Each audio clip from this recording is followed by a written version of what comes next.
Hello everyone. Hello everyone who is watching us online on the YouTube platform and those who joined us on the Zoom platform and decided to spend the whole weekend together with us, Updated Hackathon. As you know, the primary aim and the primary topic of our hackathon was education. Of course, nothing has changed, but we decided to broaden our topic because of the current security situation. You know, the world is rapidly changing as the security situation, and we never know what is waiting us around the corner. At the moment, the world's democracy is facing a huge threat. Our neighbors are under attack and facing the biggest aggression attack while Russia started military intervention. Many are questioning what measures can be taken in order to protect themselves, families, or your beloved ones. And because of these reasons, we decided to broaden our topic and from the education, on more precisely education-driven solutions, broaden topic to cybersecurity. Because cybersecurity at the moment is one of the most relevant topics of nowadays. And in the field of cybersecurity topic, participants are encouraged to create solutions that would help to fight cyber attacks, identify misinformation, potential threat, prevention from aggression, or support Ukraine in cyberspace. And our whole team, organizers, the team who is sitting behind the screen, and I believe all the participants, I believe that we strongly support Ukraine together. And now, I would like to invite you to move to the hackathon part, where I will shortly introduce the main details, and later on we will move to keynote speakers. So the hackathon updated cybersecurity education will take place online and will start from today and will last till Sunday. The hackathon is organized by Turing College in partnership with Oxylabs and supported by Startup Lithuania and Women Go Tech organizations. Big thanks to them. Also, it is important to mention that this hackathon is a part of European Smart Citizens Initiative, which is EU-funded project that is designed to offer innovative solutions for some of the major issues the European community faces today. The initiative is made up of 7 organizations from across Europe.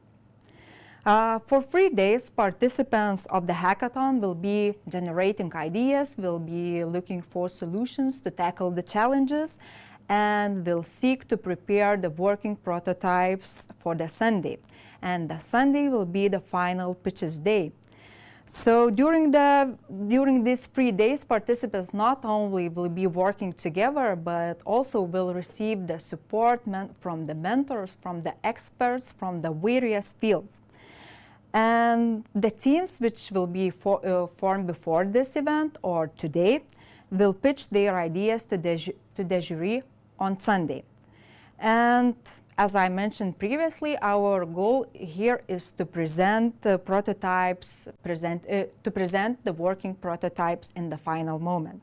So jury will evaluate the completeness of the idea, the potential to be commercially exploited, the quality of the presentation, and others. And of course, the most wanted part of the hackathon is prizes. And here we have really good prizes, and those prizes are not only in cash, but we have more prizes established by our partners. And now I would like to present it. So the first place will receive 300 euros. The second place will be awarded with 800 euros. And the first place will be awarded with 1,500 euros. And as I said, additionally, participants will receive the gifts from from our partners.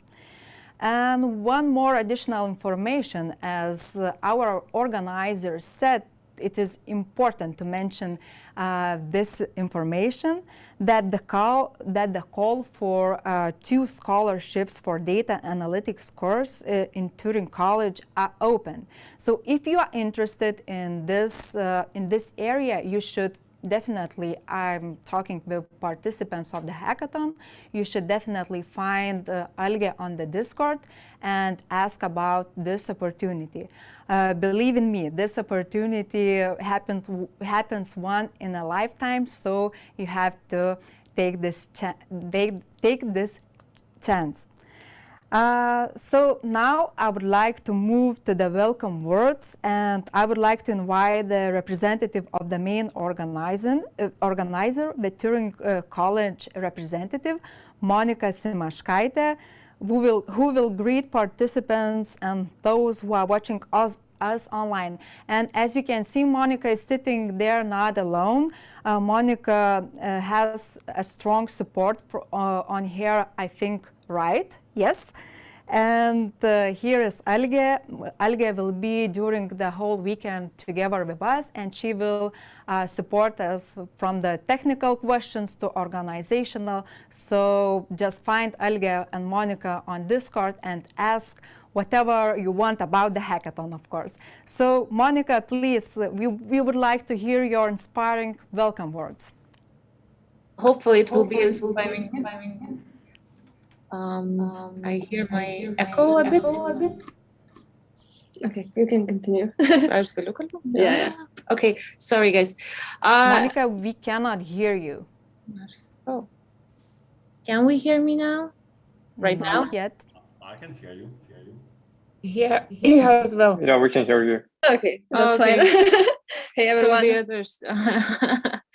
Okay, so hey everybody, thank you so much for joining our hackathon. We've been working for quite a while to do this updated hackathon. So initially it was dedicated towards EdTech and data-driven solutions towards education. But in the light of recent events, we understood that we cannot we have to shed a light on these events as well and add the cyber tech topic to the event. So we've been working hardly for the past 2 days to bring the best mentors and the best talents to help, and also invite participants who have ideas, who have skills, have the solutions maybe in their heads, but they can share with the teams, with the people, and to share something and to create something very impactful towards our society, even in education and security areas, because these areas are one of the most important today. So I would like, and thank you so much for joining, and I would like to have a word, give a word to my colleague Alia, who will also be the whole weekend with you guys. So here's Alia. Hey everyone. So thank you for this intro. And as Vaida just mentioned, we're here for you the whole weekend. In case you will face any technical issues, just contact us on Discord, and good luck for everyone. Okay, thank you, girls. Thank you for inspiring words. And I want to correct Alge that you can connect to her not only because of technical issues, but if you have some kind of good words or just want to chat, so you are able to do that. Okay, and now let's move to our speakers part. As I previously mentioned, a lot of changes is happening in nowadays world. The current security situation is rapidly changing, and the tense is growing by day. And I think that the rational thinking is more than essential in these days. And we need to talk not about the conventional threats and war type, but also about cybersecurity as well. So in response to this day's situation, I would like to invite our guest, cybersecurity expert at Checkpoint Software Technologies and Vice President at Infobalt, Giedrius Markevičius, who will present the topic, Cybersecurity, what tech-savvy citizens can build to protect democracy. Hello, Giedrius, can you see us and can you hear us well? Hello everyone, I can see and perfectly can hear you. Is it the same with me? Can you hear me okay? Yes, we can hear you and we can see you, and we are waiting for your presentation. Yeah, cool. Yeah, so actually when we started chatting with Monica about topic and presentation, actually I took and look, let's see, in all presentations what they have. And unfortunately, none of presentations can perfectly, let's see, answer to the question or to the situation what we are actually experiencing right now. So I think I will probably use a couple slides, but it's not going to be perfect presentation as you might expect, because it's simply changing so rapidly. And except the trainings and all the public speaking, I still have quite a lot of stuff to do with our lovely, let's see, ministries of defense and all the guys who's really taking care about cybersecurity in our region. So first thing that I would like to say that being part of these preparations and discussions and what we expect. So important thing to understand that all the Baltic states and pretty much all the Europe are already quite well, let's see, to any kind of cyber attacks that we can expect in the market. I mean, not the market, but let's see in today regarding current situation. But let me at first probably present myself in like 1 minute, and later on, let's say, start thinking what we can do to make this world a bit better place. So yeah, me, I'm actually working the last 6 years for the Checkpoint Software Technologies as a manager and representative in the Baltics. We have quite significant team helping customers here. So we're selling and supporting all the cybersecurity related software, hardware, services, and plenty of stuff. So all the majority of the banks, central banks, military organizations, insurance companies, a lot of customers actually rely on our services and software and hardware to stay secure. But when it comes to current situation, you should understand that we actually facing something absolutely different and some kind, let's say, stuff that nobody was experiencing before. So to be honest, it's nothing really new or let's say absolutely unexpected, because state organized crime in cybersecurity field is not actually the first thing. It was happening in Ukraine some years ago. It's constantly happening in the Israel, let's see, who is fighting with Palestine. It's actually happening quite let's see, a lot of scenarios when we have some disputes or discussions with China and so on. So there is huge of let's see, government hired owned cyber specialists who is trying to make some attacks and make harm. True is that sometimes they are successful, sometimes not really. And basically what we're facing right now in Ukraine, we can say that this time they decided to go with a brute force and use tanks and everything, but not without a reason. Because in the last few years, starting from the sorry, somebody is making a bit of noise. Yeah, so talking about matters, so basically, I think that Russian part actually was trying for the last 8 years, starting from the occupation of Crimea. It was testing Ukraine and was trying to, let's say, kill their banking systems and energy sector a few dozen times, sometimes a bit more successful, sometimes not. But I think that Ukraine is quite ready to withstand this kind of attacks as well. So basically, that might be one of the reasons why they actually decided to go at these full-blown military operations, because they actually discovered that it's not that easy to kill country just doing cyber attacks. What is important right now and here, and because we are talking in Lithuania with Lithuanian auditory, so it's important to understand that it's not only hacking or DDoS attacks or something might happen. One of the biggest threats which is happening actually right now is a huge disinformation campaign. So basically, I don't have slides ready, but probably everyone knows some kind of popular meets happening in last few days, coming, let's see, today and yesterday, that something is wrong with Chernobyl and radiation level is very high and everyone should buy these iodide pills or something like this, and pretty much a lot of different ones.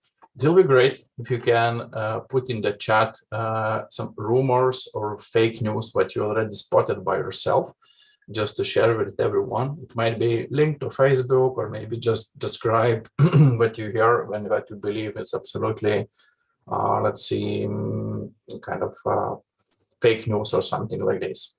Can you try to put something? Anyone heard? Are you capable to understand what is the fake news and what is not? Somewhat.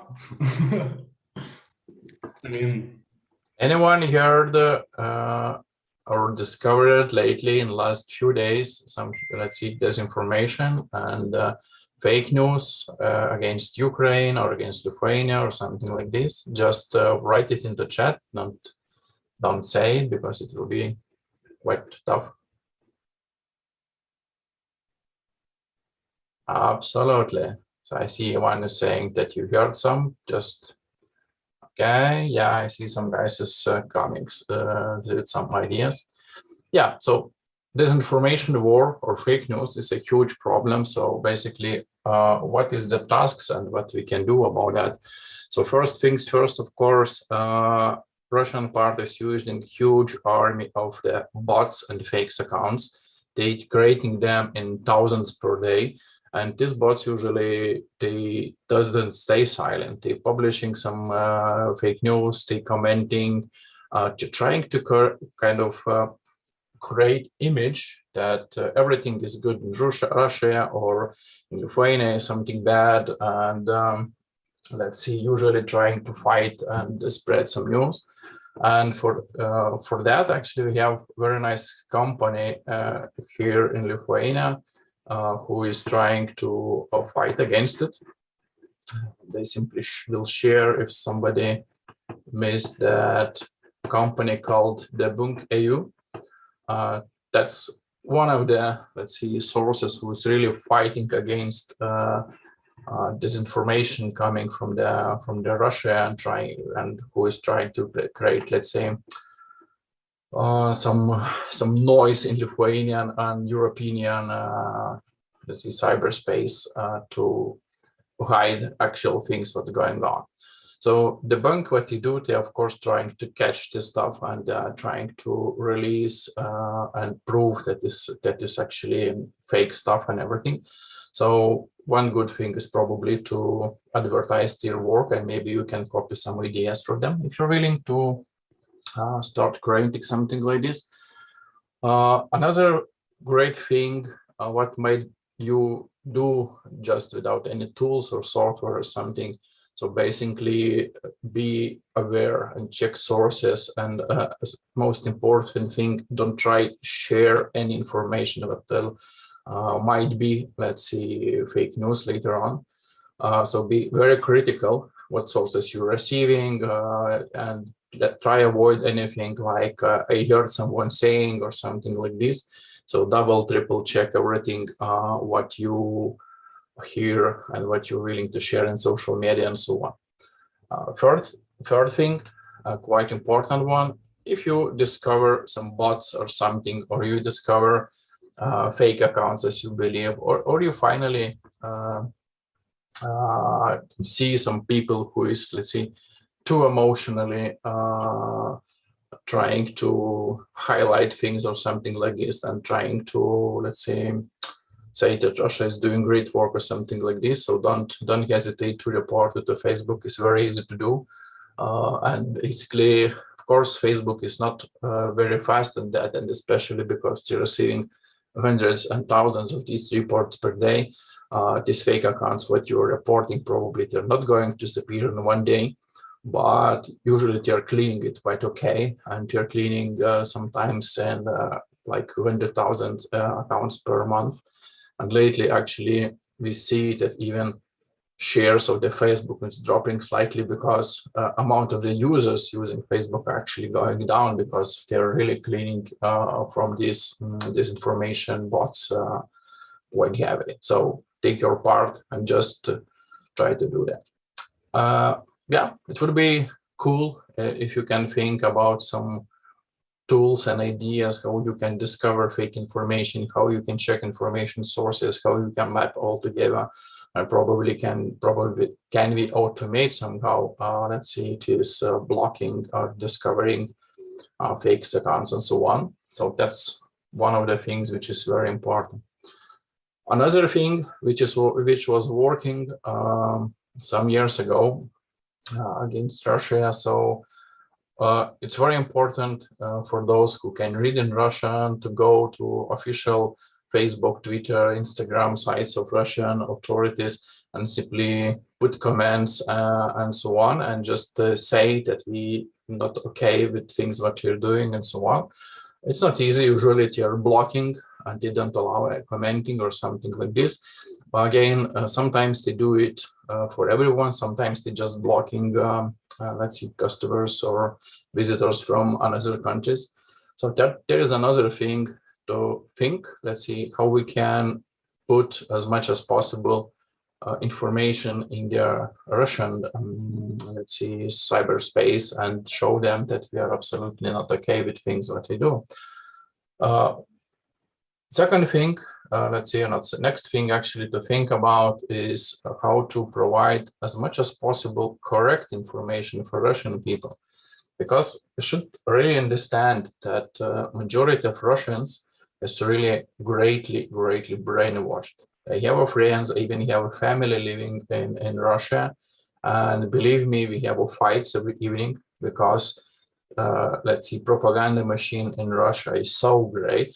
And actually the brainwashing these people in so well that they believe every word what is saying. And they really cannot understand what you are saying. They cannot believe information what you show to them. So one of the things, let's see, thinking about helping Ukraine would be simply to deliver as much as possible right information, shocking information straight to the Russia, back to home them.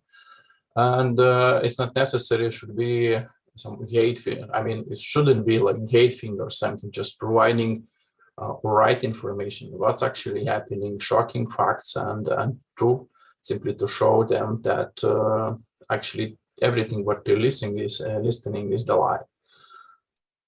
It's very important to create discussion because many people simply cannot believe that what they hear from their let's see, Putin and his team actually is alive for the last 10 years. So it's not like this that you will send one video or link to some Telegram channel and they will start believing you. For sure not. So I think that one of the ideas would be, let's see, thinking about what we can do is try to get as many Russians as we can do it. So it might be in different ways. It might be in current social media platforms. It might be some new websites or something like this. But if we can attract attention and if we can get people chatting, discussing, and probably providing right information without fights and without hating each other, so it really might be helpful. Because when we can get a lot of Russians people thinking, let's see, towards same way as we do, let's say, and of course, if Putin and his army will have no support from local peoples, they will be stopped one day. And it's our best chance, actually, because I don't really huge believer in all the sanctions, economical thing, and so on. We can easily remember Second World War when Russians actually was dying from starving, but nobody was thinking to give up because they was really sure what they're doing and they need to fight for their country and so on. So only thing actually is try to explain that actually they are fooled and so on. So I mean, it's no reason to hate them. It's only way how to fix it is to think how to provide right information, how to make them read that, how to make them to believe in that, and so There is some initiatives to start cyber war against Russia, like hackers and anonymous group announced that they're going to hack Russian TV and official, let's see, portals and everything, and they were successful at some point of time. But it's very thin line because let's see, we are not in the war with them yet, and basically starting making such activities and the hacking or DDoSing or things that is definitely not legal in our European Union. And even if you do that against enemy, it's still not right thing to do in general, because nobody actually gave that right to us yet. And we are not in the war with this country, officially at least. And we just simply are scared about that. Ladies, what's about timing? I think I just spent like 20 minutes, but are we okay? Can I move on for next like 5 minutes? Yeah, for 5 minutes it's okay, and later on we are waiting for your wrap up. Thank you. Cool. So guys, again, just to make it a bit more interactive, I would like really see some questions. If you can put something into chat, if you like to get some ideas and answers, it will be really great. Thinking about the hackathon, because kind of idea of the hackathon is to bring some new ideas. It's probably makes sense as well. Don't try to lock yourself and think about just about current situation and just about Ukraine and stuff, because there is many more things to have in mind. I just feeling a bit to open, let's see, this field what you might think about. Let me try to share. So basically, what has changed lately in our, let's see, economy and in our work, that actually coronavirus changed a lot of things. So risks, of course, is much higher. Except the disinformation and fight for Ukraine, there is another, let's see, huge field of the kind of incidents happening. So one huge part of the incidents is work from home, which is actually bringing a lot of new challenges for the, let's see, cybersecurity, because you simply cannot see people. People keen to, let's see, trust a bit more of the emails what you're receiving. Didn't have colleague to chat and show maybe suspicious email on something. So attacking using, let's see, employees who is working from home is very popular nowadays. And here it might be a good idea to think what kind of, let's see, tools or ideas or information sharing or collaboration stuff actually we can probably create, or to simply don't allow people to be let's see, send the fake payments or accept wrong emails or get encrypted by ransomware or something like this, because they're simply working from home. Another thing in the let's see, area, of course, is a digital transformation, and there is huge amount of new services and stuff coming on, and you probably can see that digital transformation, let's say, is really fast right now. I'm not talking just about government services, but pretty much everything you do is now starting to get digital, and of course it brings extra risks. I don't have time to go there a bit deeply, but fast, uncontrolled digital transformation is quite big risk as well. And last but not least, of course, is a speed, and let's see, many organizations, many customers, even you, we are forced to do things remotely, are starting to do things remotely, even thinking about security.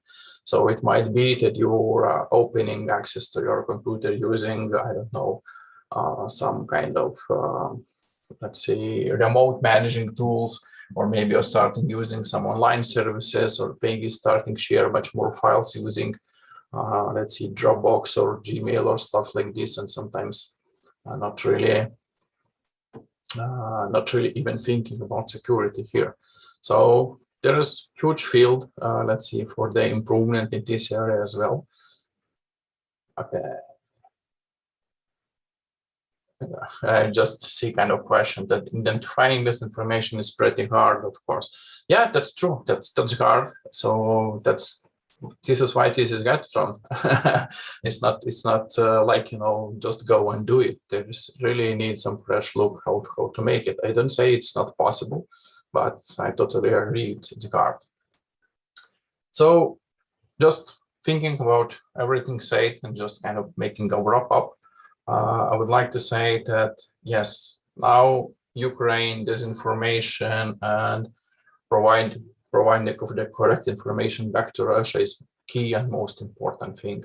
But as well, try just to open your minds and think maybe other areas is let's see important as well, because I'm pretty sure that if, let's see, we will have challenges ourselves as a Lithuania or Baltic countries, we will have as well a lot of attacks and targeted things and social engineering used against us and so on. So everything that you can create here to try to make everyone a bit more safer. Of course, it might help us to withstand if something like this will happen.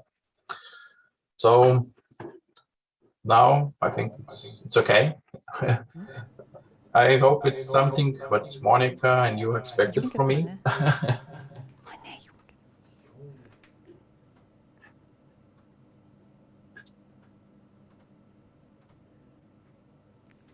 Okay, thank you, Giedrius, for your practical insights. I think that it will be very beneficial for our hackathon participants, and I see that the participants already actively asking questions, so that means that this topic is really relevant. So thank you once again, and for our viewers online and for those who joined us on the Zoom platform, I just want to remind that tomorrow on the lunch break, we will have the panel discussion in the topic of cybersecurity and current situation and threats in this area. So Giedrius, thank you for joining us. It was really interesting and beneficial, and I hope to see you in the near future.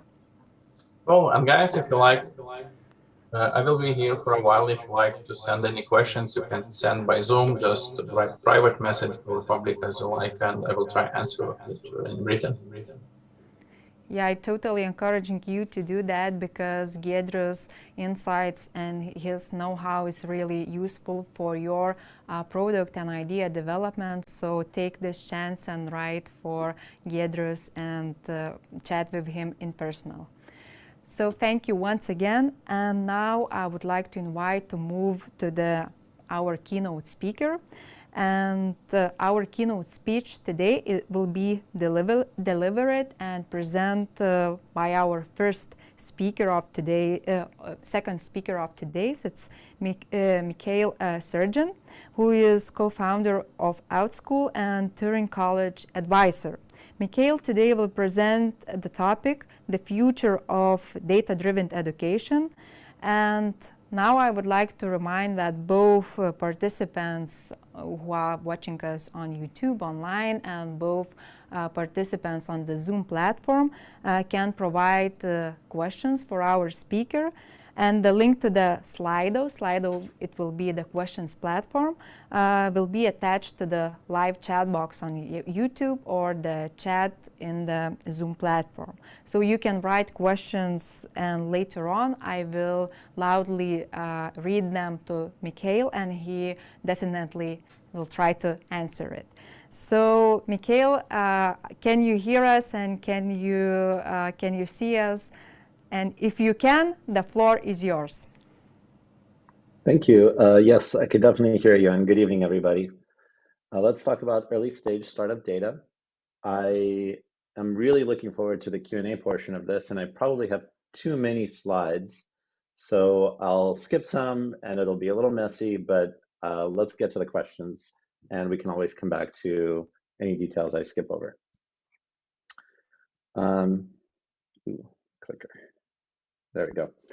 So in this talk, I'll talk about myself, what Outschool is, and how we built it, some thoughts about the future education, and then that excellent Q&A.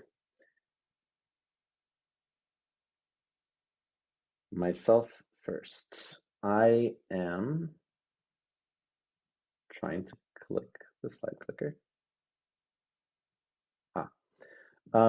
So I was born in Moscow in 1980. I moved with my family to the United States when I was 12.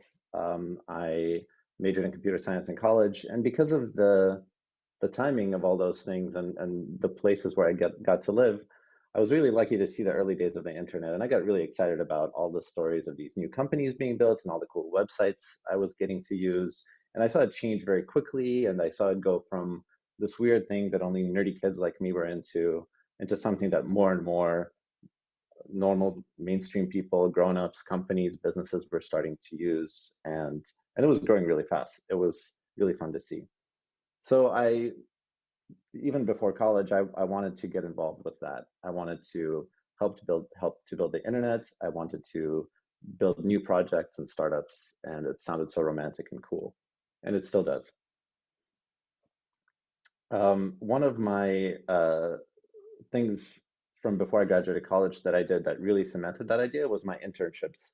Every summer in college, I went and I got a little job at 3 different companies. One of them was this huge behemoth, Sun Microsystems, where I spent a whole summer in meetings talking about logging formats and how to add logging to this one console for this one enterprise cluster management product, and I didn't feel like I got much done. The previous summer, I worked on a feature for a search engine that was competing with Google called Inktomi, and I added some features to the search results page, and it was cool to see that go live. But the very first summer, when I had the least experience, I got a job back in Iowa with one guy, my boss, who just had a tiny office, and he was building 2 companies. He called up some national ISPs, and he told them just wild projections that he'd have 2 million users, and he got a deal to sell discounted dial-up internet access. And I built him a Visual Basic toolbar that would show up on your desktop to run ads that would subsidize it.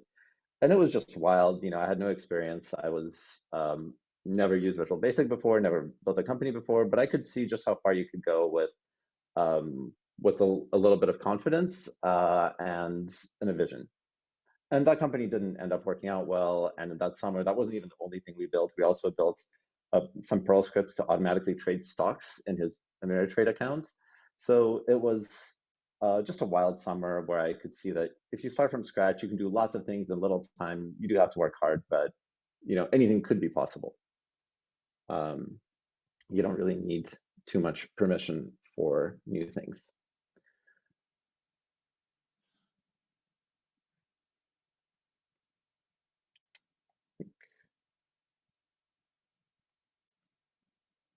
Give me a second, I'm reloading my slide control here.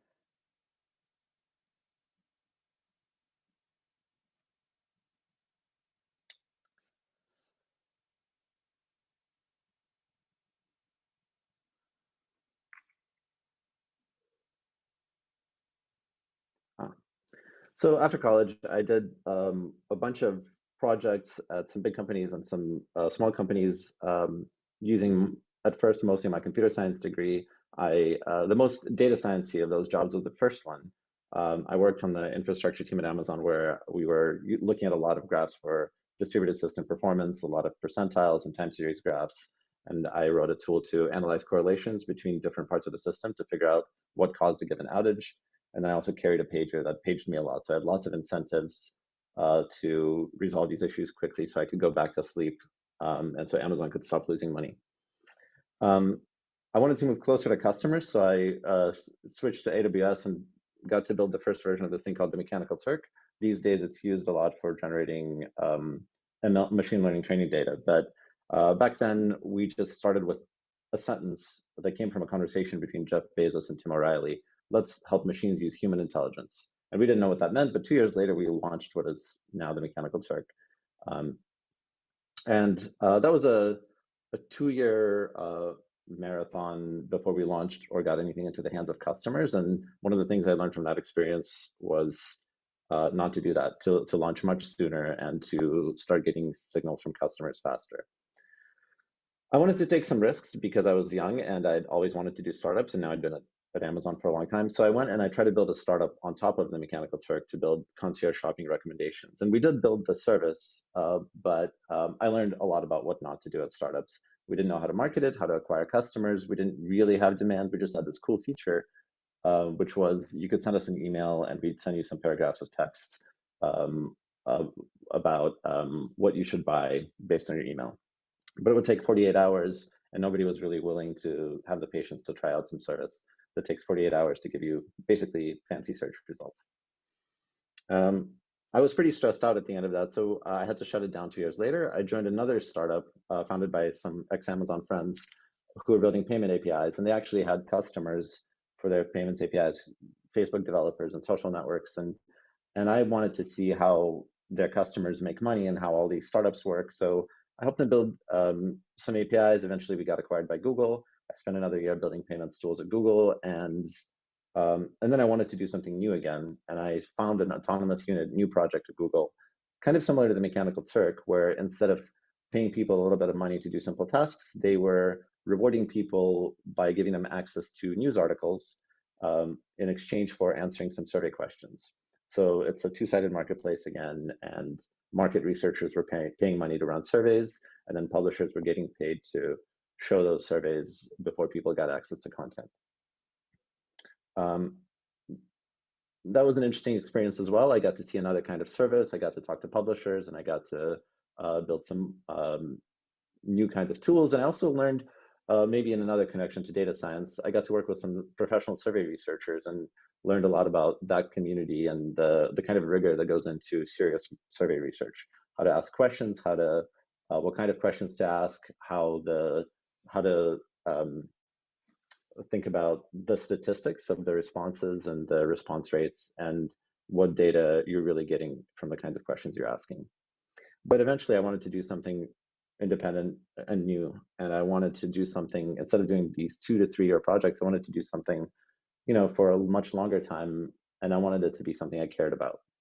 So I left Google and I spent a few months thinking about what that is, and I decided early to focus on education, and I spent a lot of time reading about you know, the history of education reform and learning styles and different projects that have happened before me. I met some entrepreneurs, I met a lot of teachers and people who started schools, people at the school district. I did some side projects building iPad apps for the school district, but I didn't get very far. I was sort of getting frustrated because I knew that I wasn't quite doing the thing that I should have been doing. I learned that from my startup and from other experiences that you should really be talking to customers and starting to build something that people really need. But I wasn't doing enough of that. And then I came across somebody who was doing that, and I'll tell you a little bit about that. That's how OutSchool came about. I spent 5.5 years helping to build up OutSchool from nothing to when it became now a unicorn and a much bigger company. I'll tell you about that. And then I, again, stepped away, hired some people to fill in for my roles, and for now I'm retired. I'm spending some time helping startups like Turing College, giving some advice and sharing my experience, and just filling in balance for my life. I do have kids now, so I get to spend more time with them and to read some books and do all those things I enjoy doing.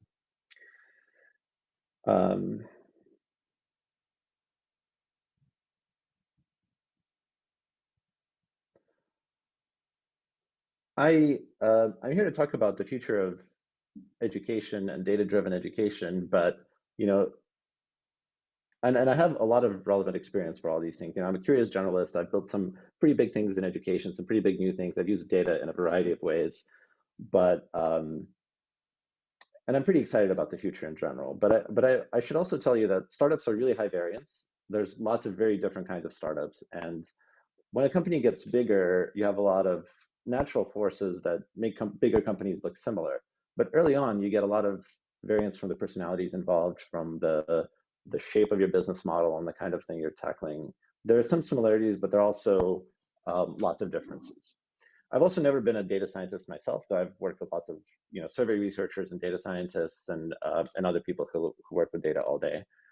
And I've seen some glimpses of the future of education, but education is as big an industry as anything gets. Every person on earth get some kind of education through in their life. You know, those of us who can go and get a lot of it. Some people get less, but it's huge. And there's people working in education, and you know, at the government level, at the local level, in your school district, there are teachers, there are businesses, lots of support systems, and so there's a lot there. And it's also true that education has been around for a long time, but I'm an optimist. I think the future is even longer. And so from that perspective, as Jeff Bezos used to like to say at Amazon, it's always day one. We're always really early. And so it's sometimes nice to take a perspective from the future and see, looking back at today, what things will look a little silly or what can we do a lot better than we do now. And I think there's lots of potential for that.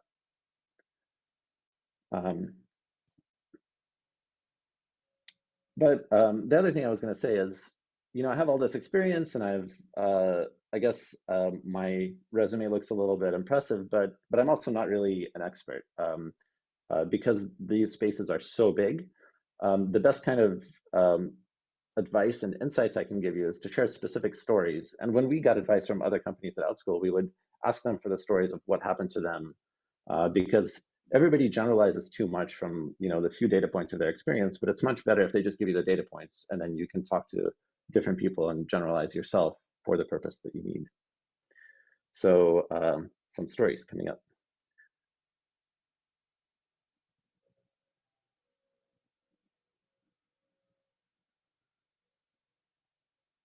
So what's Outschool? What is this thing we built?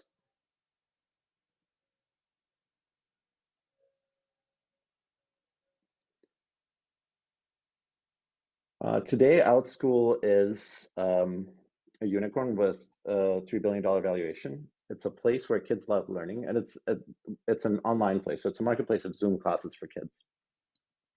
I think these days there are over 100,000 classes on Outschool that parents can go browse and enroll in for their kids. Some of the classes are one-time lessons. Some of the classes are as long as a semester. They're usually small group classes. And when you sign up for one of these classes, you know, you go at the scheduled time. There are other kids and a teacher in that Zoom meeting, and sometimes there's some advanced work. Sometimes there's homework. Sometimes there's only one or two other kids. Sometimes it's like 15. But and the subjects are everything. You know, it covers all aspects of curriculum from kindergarten to 12th grade, which is 18 or so. And it's an open marketplace. That means we never set curriculum at Outschool. There are some guidelines for what kinds of things you can't teach, like the secular policy, so you can't promote religion. There are, you know, obviously community standards for, you know, not disturbing people or not disrupting learning or not promoting things that are, you know, violent or bad in some other way. But in general, lots of things are in Outschool that you would never find in regular school. And that covers, you know, subjects don't get taught in school, like forensic science.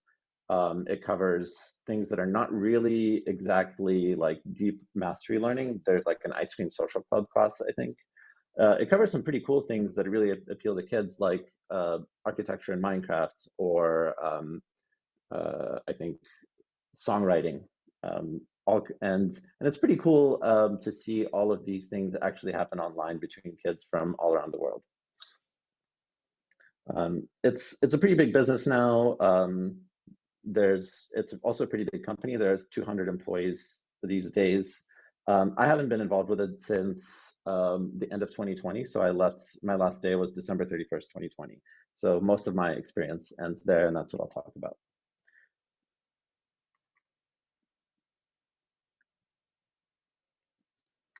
So we started in 2015. After I left Google, I saw Amir's blog post where he had also left his previous company and wanted to do a project in education. He knew some homeschoolers, and he talked to them about what they didn't have enough of. He organized a class for them, and he wrote up his experience. And I thought, that's the way you do something new. You find some real customers who have a need.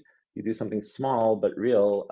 You organize it for them, and then you pull that thread and you see, how much more of this thing can I do? So I emailed Amir. We tried working together for a month.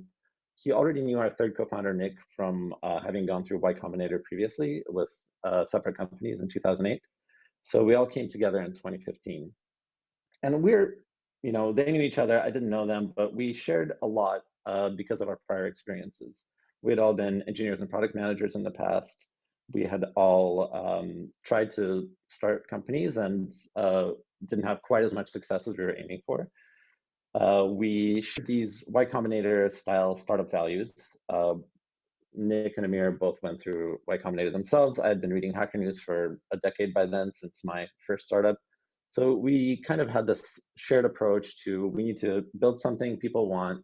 We need to spend our time on building products and talking to customers, not really like trying to socialize with other startups, not go to conferences, but really focus on this one thing we're trying to build. And mostly just do those two things. And we need to iterate quickly. We need to, we don't know this space. None of us were educators. We were not experts in education. So what we really needed to do is learn quickly from the people we were talking to, which was mostly parents and teachers and some kids. And we wanted to do something with potential for big impact. And we thought that education was a space that had a lot of potential. We thought that the things that kids were being taught in schools were limited, and maybe curriculum was not evolving as quickly as the need for new kinds of ideas and new classes and new learning opportunities. And so we thought we could complement that, and it's something that everybody would need. So the potential to reach a lot of people and have a lot of impact was there. And I guess the other thing we shared is that this is something that all three of us really wanted to focus on. Even though we didn't have too much prior experience on it, we thought education was important, and we wanted to stick with it for a long time. We also were realists. We knew that startups are not easy, and we had had challenges in the past, and so we wanted to try it for a long time. So when we started in 2015, we were doing in-person activities. That means field trips or classes in the Bay Area. We actually would show up and take attendance at all the classes. We would talk to parents, talk to teachers, figure out where they learned about classes, what else they wanted. And sometimes we'd organize the classes, sometimes we teach them ourselves or find somebody else to teach them. So we did a lot of manual work, what Y Combinator calls it, do things that don't scale early on. And you can see here that this is a list of classes on a map of San Francisco, and there weren't that many classes, I think maybe 30 per week at the end of 2015. But we already had some pieces of our future model in place. We were focusing on kids K through 12 because that's the kind of education we wanted to make an impact on. We had a marketplace model because we didn't have a specific opinion on what exactly people should learn or teach. We wanted them to come up with it themselves, and we wanted to create a place where it would be easy for teachers and parents and kids to come together and figure out what needs to exist. We had a customer feedback loop. When I first met Amir, he already had this prototype, which was built on Firebase without a backend, but he had a page with a list of classes and a Stripe integration where people could pay to enroll. And that's enough to start actually running classes and learning from parents. And that's, the wild contrast with my experience at Amazon, spending 2 years to build a new service. So this was the opposite of that, and I like that a lot. Well, we still didn't know lots of things. We didn't know how we would get to product market fit, what our market was. At the time, it was just homeschoolers in the Bay Area, which seemed fairly small, even though they're all early adopters. And they were pretty excited about what we were doing. We didn't know how big this market could get or how we would scale through it or beyond it.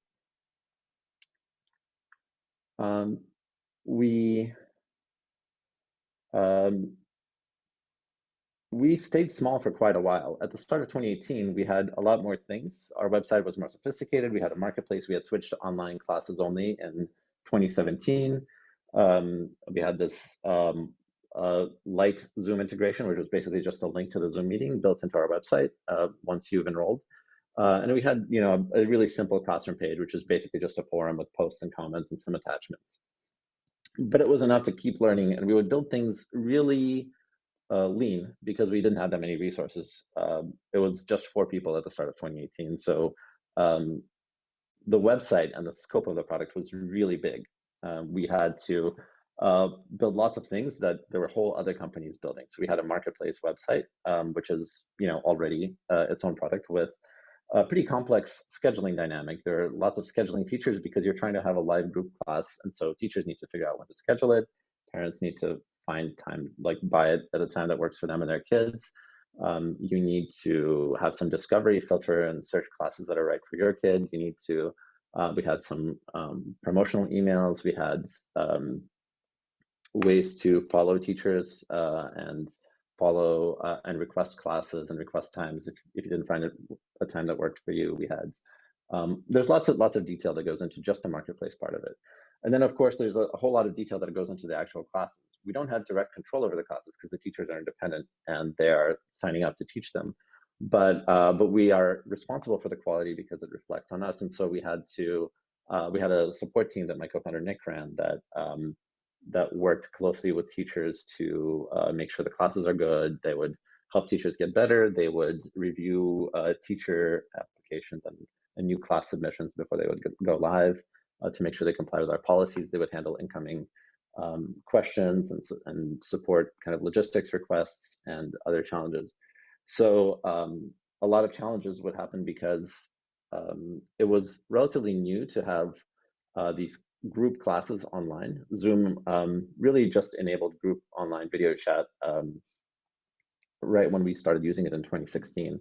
And so things were happening that really hadn't happened in classes too much before, like you would have students and teachers coming together from all parts of the United States and sometimes other parts of the world, and they would have different cultural expectations. In a real school, you would have a lot of assumptions made based on your local community and community values, where everybody kind of has similar assumptions about what kids are learning and how. But even across the United States, there's very different assumptions about how you teach history, how you teach, things like Thanksgiving or other holidays, and who can teach those and what they're expected to say. But we learned a lot about those problems. We watched a lot of classes and talked a lot about what kind of policies would be sustainable, not just for resolving a given issue, but in the long run for other issues like it. And we learned to support the community and to talk to the community a lot. Now, the big thing that happened in 2020 was the pandemic. Being a Zoom marketplace of online classes for kids, at the start of 2020, 80% of our users were homeschoolers still. And we had grown quite a bit. We had raised our Series A in 2018, and we were growing towards a Series B. Everything was doing pretty well. And then in 2020, everybody in the United States and in lots of the world became a homeschooler. And everybody started learning what a Zoom class was. Previously, our challenge was explaining to people what a Zoom class is, but suddenly everyone knew and everything exploded. And it has remained. It basically took OutSchool mainstream, and we grew a lot that year, and we had to adapt quite a bit. Let me tell you a bit about how we used data along different parts of that journey. So we stayed really small for a long time. We started in 2015 with the 3 co-founders. We hired our first awesome engineer in 2016. He had previously been a founding engineer at Udemy and was in ed tech for 15 years. So he was really passionate about the space. And then we stayed, at 4 people until the start of 2018. In that time, and 2018 was the first inflection point where we raised our Series A and started really hiring more people. And then 2020 was the second inflection point where the pandemic really was a kind of order of magnitude change to the business. So in the early days, we were still, all 3 co-founders were technical. We had all been engineers. We all knew SQL. So one thing we knew we wanted to do is learn quickly from our experience, even though the data samples were pretty small. So we set up, obviously we had a Postgres database, a SQL database for our primary customer data. We set up some analytics tools, Google Analytics, Amplitude. We set up Metabase, which is a way to create dashboards with SQL queries. And we used a lot of graphs a lot of time series graphs actually, to show, the change in the number of enrollments and the number of purchases over time, how the number of teachers signing up, the number of teachers who post a class, and what the percentage of classes that actually proceed because they get enough enrollments. So we did a lot of dashboards. I had a dashboard called Mikhail's Attention Span, where I would just add graphs that occurred to me, and then I would every couple of weeks I would sort it and put the most interesting and the most important graphs at the top, and eventually the best ones would go to other dashboards that became KPIs or or maybe like deep dives into specific features or aspects of the business, supply, demand, and so on. As when we hired Chada, she helped us set up a Redshift warehouse that helped us track all of our kind of more ephemeral analytics events and persist them, so we could see more about our website usage patterns, not just sort of business transactions. In 2017, when we went to online courses and we shifted our business to be about online classes, we also started running ads because the online classes are now available to everyone in the country. So we could run ads for specific classes without trying to target them geographically. And that allowed us to do some interesting analysis on what ads were effective, what classes were effective, which ones were good for bringing in people. When we raised our Series A in 2018, we started building, we had now a few years of experience with our business, so we could embrace seasonality. We could now see, before when you looked at our business, you would see some troughs and valleys and some peaks, and it felt like summers were slow, and it felt like winter was, like the holidays were slow, and then September and January were really good for business. But it really took a couple of years to be confident that that's really just a seasonal pattern and it's going to keep happening and we could predict and rely on it. And then in 2019, so 4 years in, is the first time we could hire specialized people to work on data. So our analytics lead and our growth lead. And that really unlocked us from, well, it helped us focus on other things, but it also helped us do more with data and start taking on ambitious projects we never had bandwidth for before. During the pandemic, things got even bigger. The business was now big where we started doing a little bit of machine learning and for recommendations to help people discover the best classes for them. And there was a pretty good success story there. We hired some data scientists to support our analytics lead, and we kept hiring more because we now had a lot more work, a lot more scale, and we had a lot more to do with the data.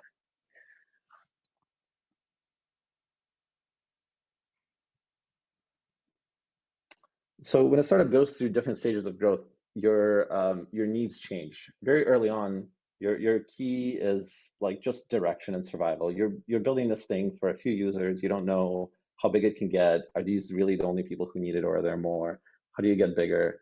So you talk to a lot of users, you get a lot of kind of deep user research. You run SQL queries and you watch kind of the numbers get a little bit bigger, and you start trusting them more as they get more stable and less, there's less variance because the numbers go up.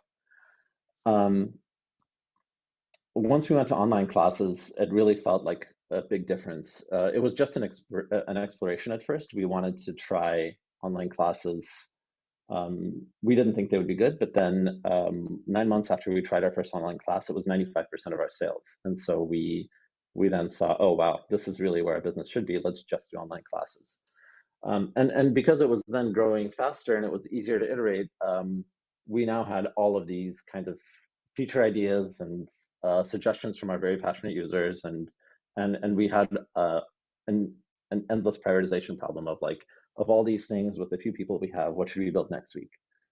Then eventually we started hiring and our team got bigger, and so we had to delegate more to different people on the team, some of them new hires, and we wanted to feel good about, are we actually doing the right things? We don't see all of the stuff day to day. How can we track it at a higher level? What kind of data do we need to monitor the important decisions and to plan and to prioritize? Post Series A, we had done a lot more because we had more people to do stuff, and now the data was starting to get messy. There were different definitions for pretty important things like revenue. We wanted to standardize more, keep the data organized, and have faith that we're actually collecting it without bugs and the numbers actually are what they say they are. And then during the pandemic, we had even more challenges about automating everything and using metrics to automate things like our like signing up teachers and reviewing and approving them to join the site. We needed to have more quality control because we couldn't quite keep up with watching every teacher's classes ourselves. So we wanted to have some metrics about which ones to watch first and do more things like that as we scaled. So I have some slides on different kinds of problems that we had, and I'll go through a couple of these, and then maybe we can skip some. The first one is product market fit, which is this idea of like, is the product you've built at your startup the right product for the market? Is this startup the right thing to do? Is this marketplace of classes for kids, is this something parents really want, or is it just like, are you pushing it on people who don't care about it? There's different ways. Lots has been written for startups about how to measure product market fit, and there's different approaches. But you can imagine that the simplest one is, do people actually want it? Are they buying it? Are they telling you they're satisfied when they buy it? Do they say they would be disappointed if you took it away? You can look at growth rates and see, well, if we're growing really fast, that means there's lots of demand, and as soon as people find out about it, they join. And the customer acquisition cost is another metric you could use, where if you have to pay a lot to get users to sign up, then maybe it's not as good of a product as one where like people are joining for free, or it's viral and just word of mouth. But then even if you pick a metric, you have to pick a threshold for that metric, and that threshold is probably different for like a company like Udemy, which is selling content at sometimes lower price points, and you don't have to, as a customer, sign up for a specific time. You can consume the content whenever you want. So that's not really a good benchmark, and there wasn't really another kind of live class marketplace, and so we didn't have a clear benchmark for like what a customer acquisition cost should be, or what kind of NPS we should have. You also don't know what the addressable market size is. Investors will want you to have some opinions about it, but we knew how many homeschoolers were in the US. We knew there were more globally. We knew that some of the homeschoolers were not accessible to us because they were religious, or because, and they wouldn't, be interested in a secular marketplace, or because maybe our classes were not sufficiently affordable to them. Some people say the product market fit is a continuum. There's a never-ending process there where you find some traction, you see that people really want it, you do some more improvements, and then some additional set of customers now find your product right for them, and so on. I think that's probably right. But some people will also say that product market fit is one of those things that you know it when you have it. And we did have one experience like that in 2020, where I'll show you. This graph doesn't have axes. The y-axis doesn't have labels. It's generally related to the size of our business, or the usage of our website. But you can see that in 2020, when the pandemic hit and everyone became a homeschooler, the market got huge, and it really felt like that experience where you really crest the top of the hill. You're pushing this boulder, you get to the top of the hill, and then the boulder's rolling, and you're just chasing it. Everything got easier. And in terms of metrics, what that meant is all the conversion rates got better. Our customer acquisition costs dropped significantly. Our word of mouth got better. At every step of every sign-up flow, people converted better. And it just felt like a tailwind, where you're chasing the boulder instead of the boulder like pressing against you as you're trying to push it up.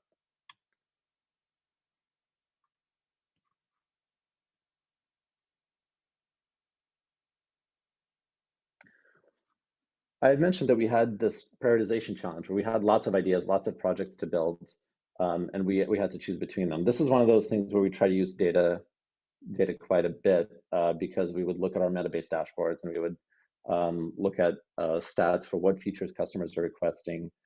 But it's easy to prioritize things that that people are already asking for, but sometimes we wanted to do things that we hadn't done before that customers didn't associate with us, and they wouldn't ask for, and we didn't have any data at all. So before we had online classes, one of those was, we wanted to try online classes, but that wasn't our business at the time. For a long time, our majority customers were homeschoolers, but we knew that we wanted to expand beyond that market, so we wanted to try targeting non-homeschoolers intentionally.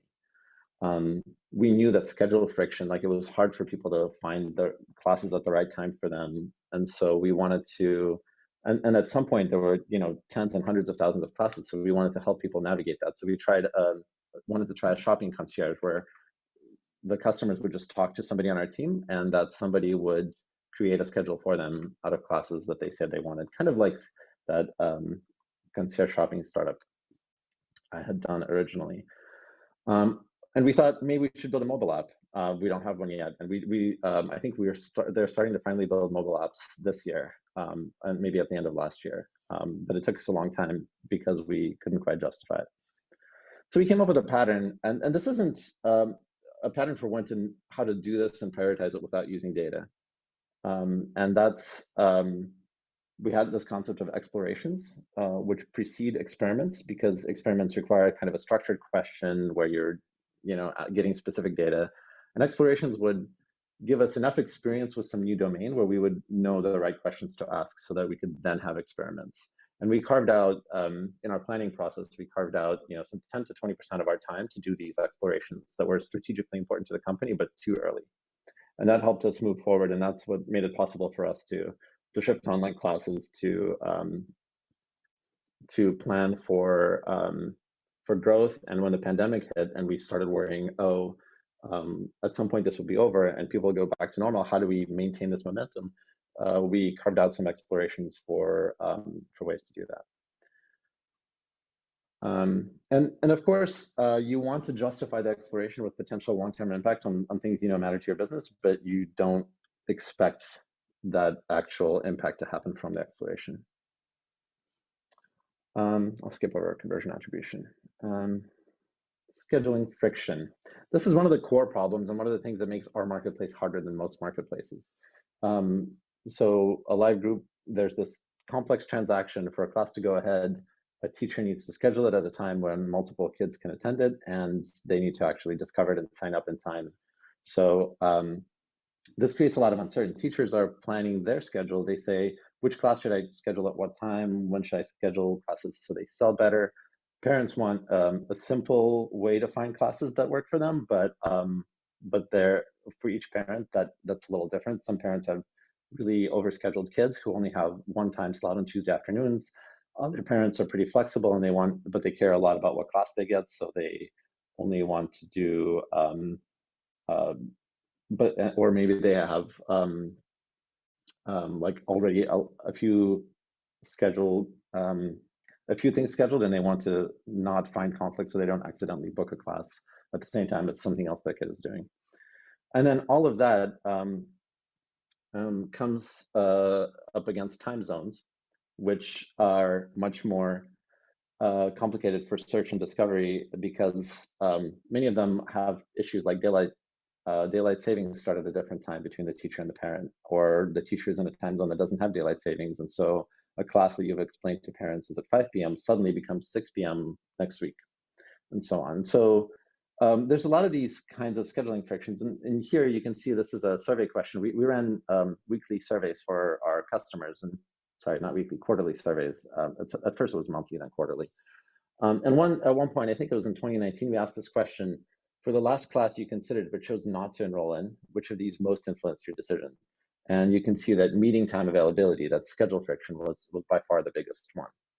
Now, as a side point, there's a mistake in this question that's not obvious, but it's actually a little bit misleading, this answer, because it's not actually, schedule friction is not actually the biggest pain point for customers. We forgot to include another important option, which is price. So later on, when we asked another version of this question, price and schedule friction became the top two.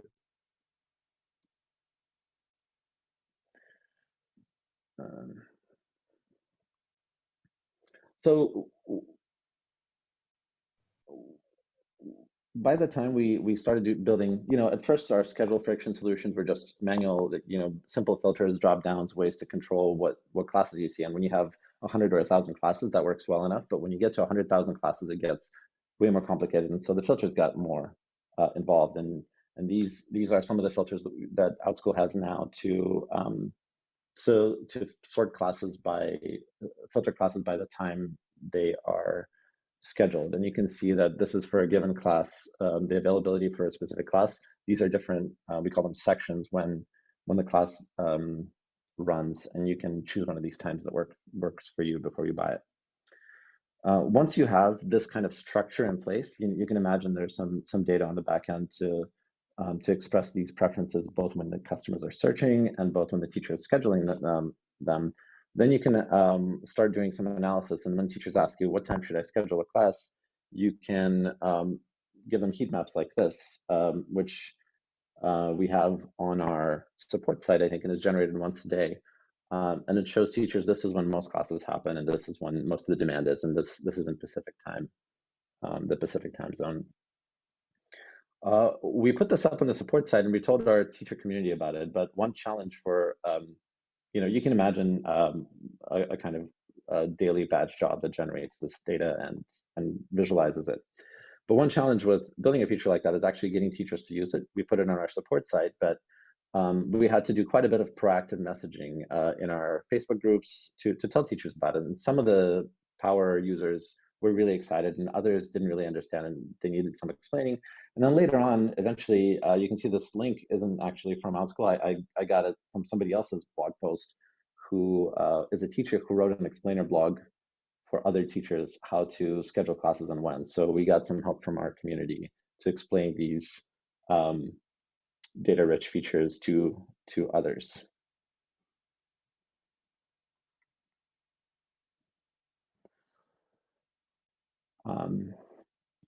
We had, I'll skip this one. This management challenge is not as interesting as the next one. So the impact challenge. This is one of the maybe core most interesting things about OutSchool is that, as a company, you want to optimize for revenue. Your business is there to make money, but we started this company because we wanted to have an impact on learning, and we wanted to, in particular, we wanted to have a specific kind of impact. We wanted to create awesome learning experiences for kids.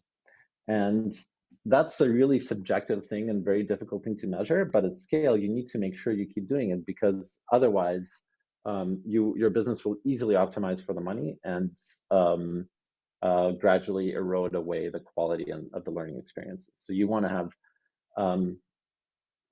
some of these, some way to measure this. I think that this is one of those things that's an ongoing project. So I don't know the current best answer, but I know that we talked about very different ways to measure love of learning.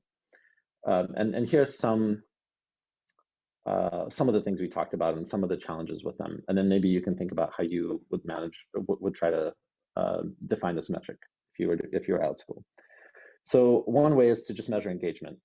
Like, do people talk in the Zoom call? Do people participate in the website forums for their class? Do they click like? And if you build your products easy, make your product easy, and the classes are fun, people will use it. But if you start optimizing for this metric, you can also do too much to make it like a game, or too much to focus on kind of shallow engagement that provides those signals, and not the underlying kind of, this kid really loved learning, even though they didn't like click on too many things.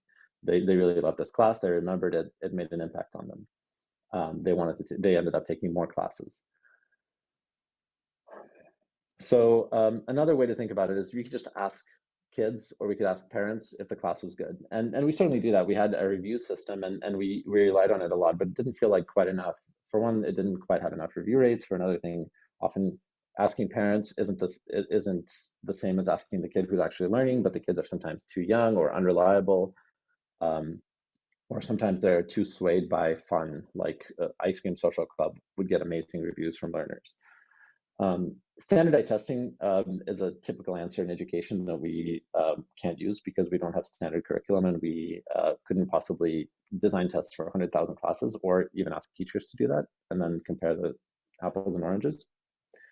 Repurchase rates are a pretty strong signal that something worked, but it's a little too transactional. It gets a little bit too close to our business metrics. So it's not quite enough by itself. And then you could try to do things like, schools would do with eventual outcomes like graduation rates or matriculation and like going to college, but that's really years into the future. It's slow feedback. You can't really optimize for anything there. I think in the end, the metric you would end up designing, if you look at all these things, is some kind of compound thing that takes multiple factors into account, and then you try to over time tweak it and rebalance it to make sure it's good. And I think that's probably similar to how games optimize fun and balance fairness and entertainment value and all that. But for us, the answer ended up being less of a metric. It ended up being, let's prioritize building an actual experience for kids where kids can interact with our site directly, not just in a Zoom class, but outside of class. And let's talk to the kids more and make sure that we have a part of the company that's dedicated to that and paying attention. And I think that's one of those things where it looked like something we could do with metrics and data science, but it ended up being just a prioritization thing. I'm going to click through the rest of these quickly. Talk about hiring our very first data specialist. Actually, maybe I'll talk about that, and I'll skip my thoughts on the future of education. I think they're a little less interesting.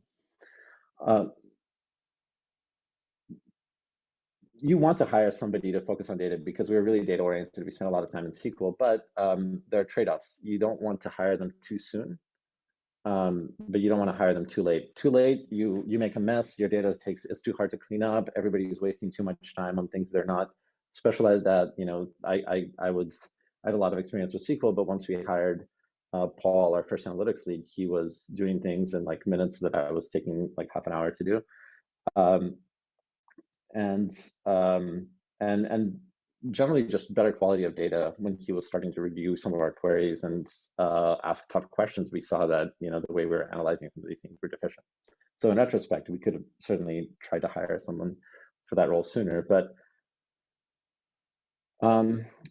you can't hire them too soon. You don't have engineering capacity to support them, and usually you need support for the kinds of things they want to do.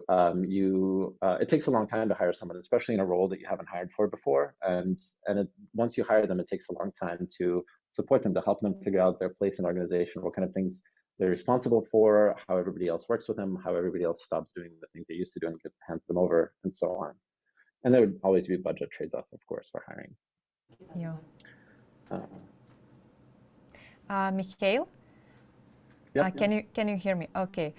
So maybe you can wrap up your presentation in the near future, because we have several questions on our Slido platform. So we are running out of time, and we really want to hear the rest of your presentation. But you know, the time is always against us. So 1 minute. Okay, thank you.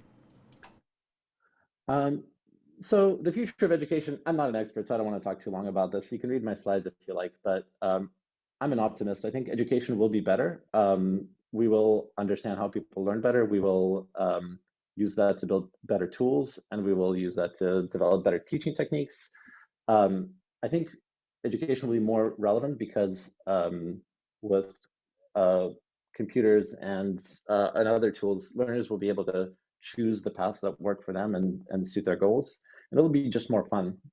It'll be more designed for learners, and it will feel more like games, maybe more like Kerbal Space Program or Civilization, you know, not necessarily like Bejeweled or Tetris. So I think there's a lot of potential to improve education. You can zoom out. It's easy to overfocus on immediate problems, but if you think about the future and all the things that could be better, you can draw a line to that from where you are. And to draw a line there, you have to focus on the customer, the person you're trying to benefit. I think you have to remove your ego and understand the customer and their problems before you start thinking of solutions. As an engineer, it's very tempting to start with solutions. And you want to look for feedback loops. You want to optimize for your own learning as you build things for learners and for teachers and for educators. You want to find a way to try something, get feedback on whether people are using it, people like it, if it's the thing they wanted, and then improve it, you know, daily if you can, weekly if you can. But ultimately, you want to explore, you want to experiment, and you want to, as you scale, you want to sanity check yourself with good data and practices. And I hope the hackathon is a good place to start exploring. So let's stop there. Okay, thank you for your presentation. It was really interesting to hear your story, and I think that these insights from your side will be beneficial for our participants as well. And on the Slido platform, we have several questions from our participants, and I will start from the oldest question. So, what were the most counterintuitive things you've learned as a founder of Outschool? One memorable one about education is that motivation matters more than the content. We had a really popular teacher who was very opinionated. He would teach classes like, you know, the history of the Europe in 1 hour. And it was crazy generalizations. You know, we would watch these classes where, you know, we the founders were like pretty educated, we're grown-ups. We're like, you know, saying really general things that can't possibly be true. And some pretty educated parents are leaving 5-star reviews of this class. And we're asked them, because we had met them before, we asked them, why do you like this class so much? Because we don't think you would like the content. And they're like, yeah, the content's a little silly, but my kid gets really excited about history. This teacher is really engaging. My kid is asking questions, wants to learn more about history. And, you know, he has lots of years to learn more and better like quality of these ideas, but he needs to be excited and interested to do that. And this teacher really fires up that motivation. And I think that's the thing we have to remind ourselves, that, you know, it's a spiral. You keep relearning these things. You don't have to learn it exactly right at first, but you have to be motivated to keep learning. Okay, thank you for this answer. And we move to Bena's question. How has online education market and competition evolved since 2018? Yeah, I think even by 2000, certainly when we were starting in 2015 and even by 2018, education was not a hot space in the United States, at least. I think it was a pretty hot space in some parts of Asia, but in the US, it was only a few people were investing in it. People didn't think that parents were willing to spend money on it. It seemed like kind of a slow-moving space with a relatively small market opportunity. And now the pandemic basically forced the digital transformation in schools. It forced a lot of new practices that school districts had been deferring. It forced parents to look and rethink how they schedule their kids' time and what their kids are learning and what works for them and what doesn't. And it made Zoom classes much more mainstream. And so that opens up the platform for startups to reach a much larger audience. And so it creates a lot of opportunity for new kinds of entrants. Okay, thank you. I think this one is quite related with and very relevant to young entrepreneurs and startups. So there were quite many online education platforms when OutSchool launched. How did you manage to create and defend your competitive advantage? We didn't really. Well, okay, so when we launched, originally when we were doing in-person classes for kids, there were other sites that had lists of local classes for kids. And our distinction then was targeting homeschoolers. And I guess even when we went online, there wasn't really another service that was targeting homeschoolers quite so much. I think a lot of companies viewed homeschoolers as this niche market that's too small to care about. But we saw it as early adopters who had a real need every week to fill their kids' time with interesting learning experiences, as opposed to really busy parents whose kids are in school and then they maybe have some extracurriculars and they barely have a couple of hours a week to spare. And so by focusing on homeschoolers, we really could learn quickly with an audience of people who really cared and wanted to use our service. And I think the other thing is that lots of other education companies, once we were online, they didn't really do Zoom classes. I think we were, for a while, we didn't have too much competition in like this a la carte open marketplace of Zoom classes. Okay, thank you for this answer. We have 4 more questions, and one question sounds like this. What do you think about AI being teachers? How far are we from that? The future is already here in some ways. It's just not all the way expanded and not everywhere. There are companies like, I think, Dreambox Learning that have adaptive software that, you know, tries to teach your kids some things with some interactive experiences, and then as they do well, it gives them more advanced material, or if they're taking a while, it gives them some reinforcement. So there are some things like that already, but it's not quite the same as having a real human presence. And I think people really know the difference between interacting with a human or, you know, like watching Khan Academy videos or even an interactive program. I think there's something just deeply wired into our psychology that makes us pay more attention when there are other people present. And that's another thing we really learned from switching to online classes. We thought that online would not be as personal, but having that person there in the Zoom meeting really feels like a like a social experience, and there's presence there. There might be, you know, more things people will do in the future with virtual reality to magnify that sense of presence, or you know, other hi-fi kind of technology. But I think that's the important part. I think AI will absolutely play a larger role. There will be some AI-driven classes, and there will be some much better adaptive software, and there will be tools that augment teachers and make them better teachers with AI. But I don't think teachers are going away. In fact, I totally agree with your opinion. Let's move to the other questions. How would you recommend to think about cold start problem of early stage edtech startups? Yeah, that's a big space. EdTech startups, maybe most EdTech startups, at least in the US, sell to schools. So I think that cold start problem is an enterprise sales problem. That's where you find your first pilot customers who support you and help you build out the product. For a consumer product like us, I think you need to find some people who want to buy what you're selling. And that's my basic recommendation, is find some customers as soon as you can. For us, it was, we already had that first couple of classes that Amir had conducted before I even met him. And so he knew a few homeschoolers, and they knew more homeschoolers, and we could start pulling that thread and meeting more. And but it can take a while, and so you have to do things that don't scale, just like Y Combinator will tell you. I think you mentioned quite detailed about your story, but we have one question related your career, and why did you decide on live online classes? Yeah, we went online after we went to classes. So we started with in-person classes. So that was an exploration that turned out to be really successful. We tried it. We thought it would be maybe not personal enough, but it turned out to be much better than in-person classes because there's less logistics. You don't have to drive and find parking. And actually, surprisingly, kids feel more comfortable a lot of the time in online group classes with a set of strangers than they do in a room where they've never been with a bunch of other kids they've never met.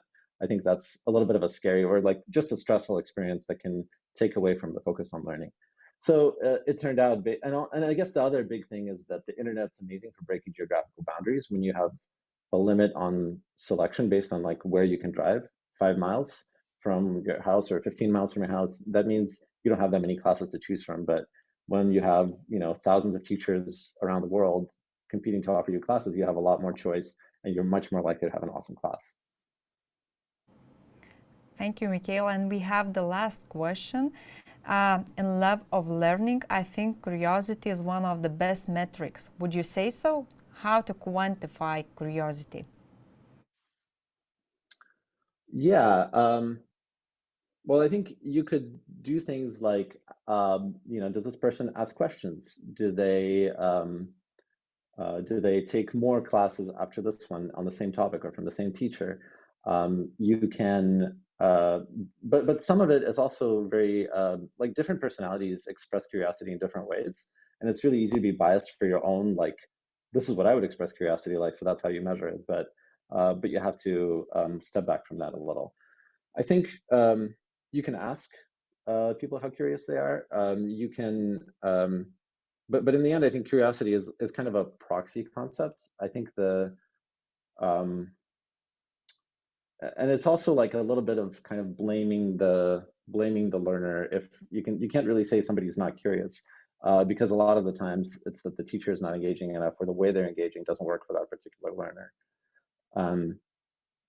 So yeah, I don't know if that's a concept that I would know how to measure in a way that's, that works across different kinds of kids. Thank you, Mikhail. You just finished a huge work because it was the last question from our participants. So in the name of the organizers and in the name of participants, I would like to thank you for your time, for your insights about your career path, about the future perspective of the education-driven solutions. So thank you, and I think that all the things you said will be essential and very beneficial for our participants who will be creating something in EdTech area. area. So thank you once again. We are really happy that you were with us this evening in Lithuania. That's very kind of you. Thanks for having me, and enjoy the hackathon. Have a great weekend. And okay, participants, so now let's move to the last part of this online broadcast. And those who are watching us on YouTube, I would like to invite you to meet tomorrow at 10 a.m.